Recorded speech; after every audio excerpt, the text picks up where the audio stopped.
How's it going, Goomy Gang? Welcome back to the channel, and I hope you guys are ready for the SPAS 12 because today's video is going to be a big one. We are talking about the SPAS 12, also known as the Reclaimer, but basically it's the SPAS 12 Reincarnate in Warzone specifically. Now I'm going to cover everything there is to know about this shotgun. There are some really interesting mechanics behind this thing. There's a new mechanic that we've never seen before in COD as far as I know that has been introduced with this shotgun. There's different ammo types. There's BOLO, there's slugs, there's semi-auto mode, there's pump action mode that you can switch to on the fly. There is so much to talk about. So with this video, I'll be covering all of that specifically for Warzone, giving you guys my thoughts on the gun overall, how you should be running it, give you guys the best loadout or two. And since there's so much to talk about, I really just got to go ahead and start diving right into it. So we're going to start with the base gun in Warzone with the pump action version of the gun. And of course, if you want to hop to a certain part of the video, make sure to check the timestamps below. So let's just go ahead and get right into it. So what makes this thing so unique? Well, one of the things that's really cool, if you didn't know already, is that this is a pump action shotgun that can be switched to a semi-automatic shotgun on the fly. I think it's by pressing left on the D-pad. So you press that, I don't know what it is on keyboard, but you switch it and bam, all of a sudden you have a completely new shotgun that has a different damage profile and everything. It's basically a new gun just from the flick of a switch. So of course, we're going to talk about the pump action version real quick with the base ammo. And for a fun fact, we haven't seen a pump action SPAS 12 in COD since I think 2016 with Infinite Warfare, where we had the S Ravage. So if you do love a SPAS, this is definitely something to be excited about. So here is the damage profile for the Reclaimer in Warzone with the base ammo. A few things to know here. As you can tell, first of all, this thing is an absolute behemoth of a pump action. The only shotgun that comes close to this profile is the Lockwood 680, but even this blows that away, which by the way, there are a lot of similar stats to the 680, especially with range. The first couple ranges are basically identical, it's just the damage is being slightly different. So with the SPAS, you can actually two-shot out to 10.4 meters with a well-placed chest shot or two chest shots, while the next best thing in line to that is the 680, which is only at 6.9 meters. That is a massive difference for a shotgun, and this thing is crazy with the range. Like that 10 meters feels really, really far. It can even deal 200 damage out to that 6.9 meter mark, just like the 680, but it drops to 180 instead of 120 like the 680 does after that range. Now, I've seen mixed reactions to this shotgun in Warzone. If you're using this and wondering, what the hell is going on? It looks so good, but I'm playing with it and it just feels so terrible. What is going on? Well, it comes down to this brand new mechanic that, as far as I can tell, is completely new to Warzone and COD, again, as far as I can tell. So you may be aware of the Lockwood 300, the double barrel of the game that basically deals different damage when you're hip firing versus aim down sights. Hipfire basically caps the damage for the Lockwood 300 at 3 pellets if you're hip firing, and you aim down sight, it basically caps it at 4. So essentially you need to aim down sights to get the gun to work well. Otherwise, it's really awkward. The Reclaimer has a very similar mechanic, but here's what is different. Each pellet that the Reclaimer fires will deal different damage based on hipfire or aim down sights. So to reiterate, the cap is still 4 regardless of hipfire or aim down sights. It's just the difference is that the actual pellet damage is changing magically somehow. That's why you see stats that have a hipfire column as well on screen, which brings me to probably the worst thing about this gun. You can only get 2 shots while hip firing with this shotgun out to 2.5 meters with the pump action mode, which is not far at all. That's really, really bad. That's a pretty big womp womp moment, but the moment you aim down sights or tac stance, it basically counts as aim down sights if you're tac stancing, just if you didn't know. The pellets deal more damage magically and your 2-shot is out to 10 meters as long as you hit a good chest shot. So even though that is one shortcoming, trust me, even with this, it's still an amazing shotgun. Now with that out of the way, let's talk about the semi-auto version. So yes, you can switch on the go if you didn't know that, like I said, and it converts it to a completely different gun, and this is the damage profile for that. Now a big thing to note here, there is no difference between your hip fire and aim down sights pellet damage. Unlike the pump action, the semi-auto does not have the mechanic. It's just basically the same damage no matter what. The rate of fire I measured was by hand. It's around 182, give or take some RPM. It's probably a small bit off, so just keep that in mind. This is hand tested.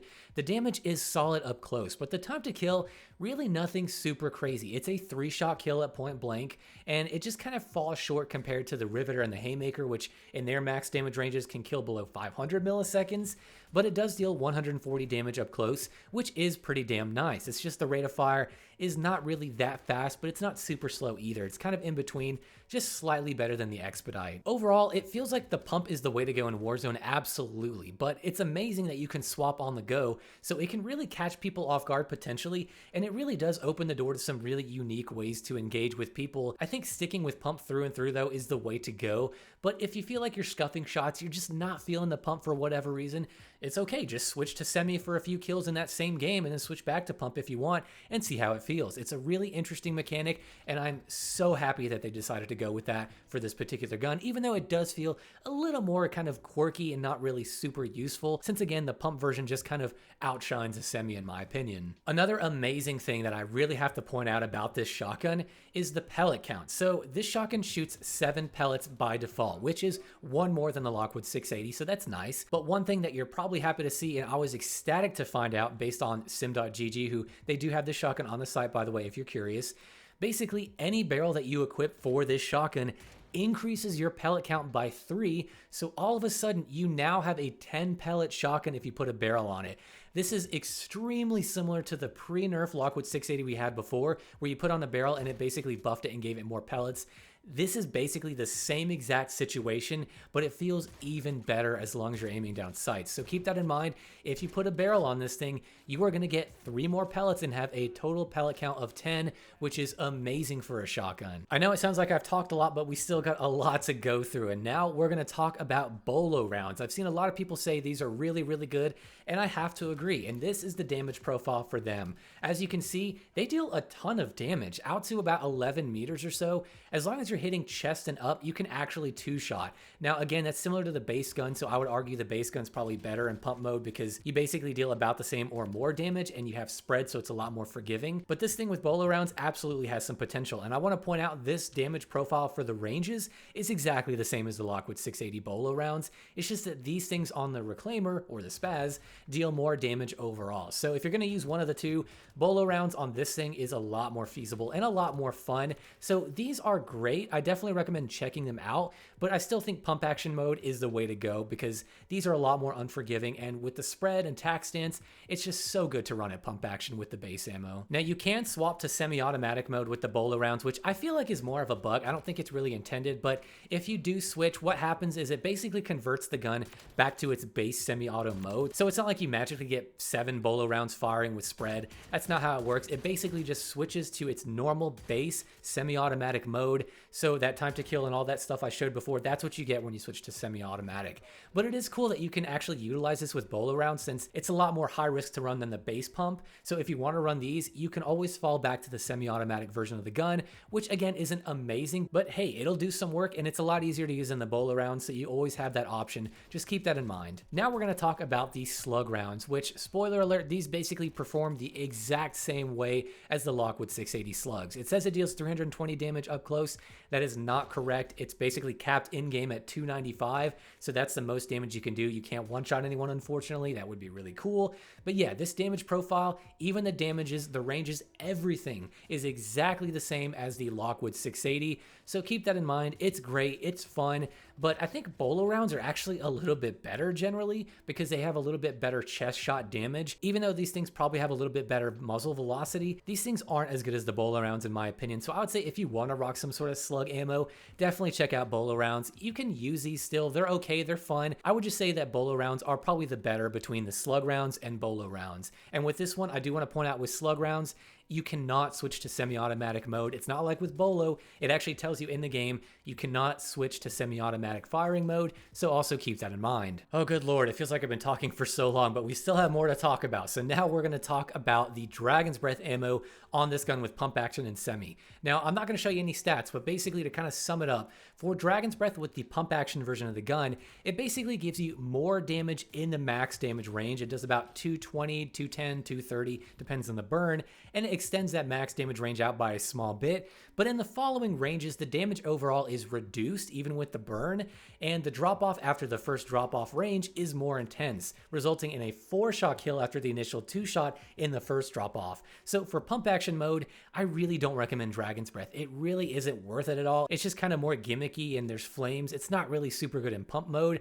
In semi-automatic though, it does make the semi-automatic mode a little bit better. Now I do want to point out, it seems like it's bugged currently because I'm not actually getting any burn damage. When you switch to semi-automatic with Dragon's Breath, you basically deal the same damages as the base ammo, but there's no burn. So it's kind of strange. That might be a bug. I'm not really sure, but it does make semi-automatic better from the base gun from what I can tell. It has a better max damage range, and the first drop-off range is also a little bit better. It does the same initial pellet damage. It just, again, doesn't have that burn. So if you want to main semi-automatic mode, this might be the ammo type to use. It doesn't make it like crazy good. It's just a little bit better. So if you did want to have that fun semi-automatic mode and switch it up, you can basically use Dragon's Breath and it'll make it slightly better. Now the moment I'm sure a lot of you guys have been wondering, what is my preferred class to run with this gun? This is my Tac Stance Mobility class I have been using with this thing, and it is an absolute monster of a shotgun. So you might notice I'm rocking the Iron Brand long barrel. This barrel basically gives you better mobility and handling overall. It doesn't give you any more range or hurt your range, it's just better for mobility and handling.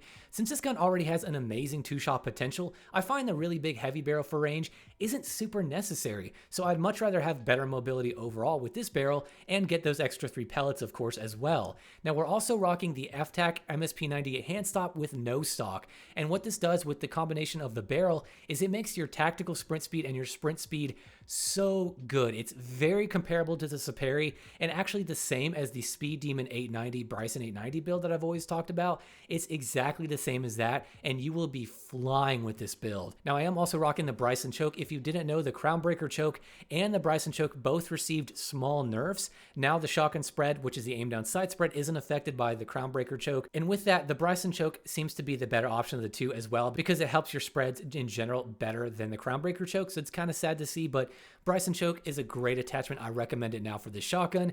And of course, at the end, we're rocking the Haste grip tape, and this is basically going to give us a better tac stance spread and also help with our sprint to fire speed, which to point out is 83 milliseconds.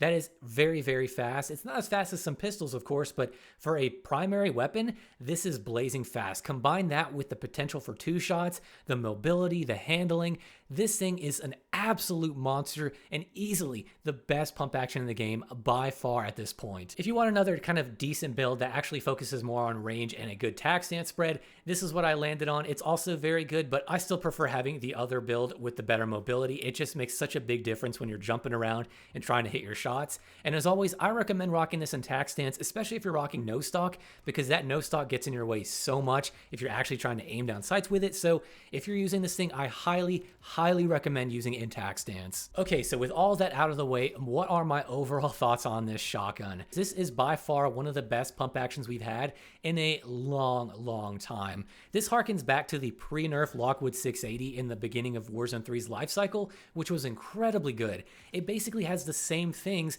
but better. The only downside to this shotgun is that when you hip fire, you deal less damage with the pump action mode, but if you can tac stance or aim down sights, this is easily the best pump action in the game and one of the best shotguns in the game. Now, it's arguable and debatable that you could say the Haymaker and the Riveter, they're kind of better because they're easier to use, but if you know how to aim, if you have great movement, this basically nullifies the rest of the pump action category and the double barrel and the lever actions.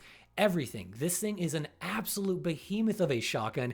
I cannot talk good about it enough. It feels so good. The sound of it is amazing. The design, everything about this shotgun is on point. And this is such a fun gun to run. And I promise you guys, if you are running it tac stance, running it with that mobility build, you are going to be flying and two-shotting people as long as you hit your shots well.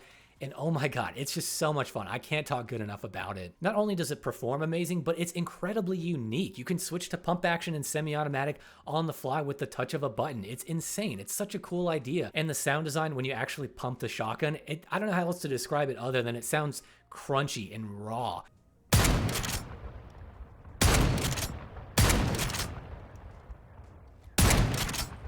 I love it. I think it's so cool. Man, I've talked enough about it, so I'm basically going to end the video here. I have talked long enough. Hopefully you guys learned something about this shotgun. I tried to cover as much as I could.